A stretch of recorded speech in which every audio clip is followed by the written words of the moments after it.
31 কিভাবে লিখবো? সবগুলো লাস্টে কি লিখবো হচ্ছে 30 লিখতে হবে। তারপর সময় কি 31 কি এক ক এক, তারপর রশি তাহলে বস কি হয় 31 31। তারপর 32 কি শুধু অ্যাড করবো, ব অ্যাড করবো। কি অ্যাড করবো? ব ব লিখে তারপর কি লিখবো 30 লিখবো।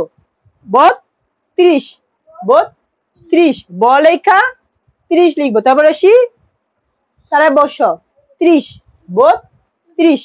তারপর 3 10 3 33 33 কি লিখবো তো একাতে, তারপর রশি তাহলে বস কি হলো 33। কি লিখবো শুধু তয়কাতে লিখলেই ওই তয়কাতে লেখা 30 লিখবো, তয়কাতে লিখে 30 লিখবো। তারপর কি 34 ছয় উপরে 34 লিখে দিব, ছয় উপরে লিখে শেষ, তারপর 30 লিখে দিব 34।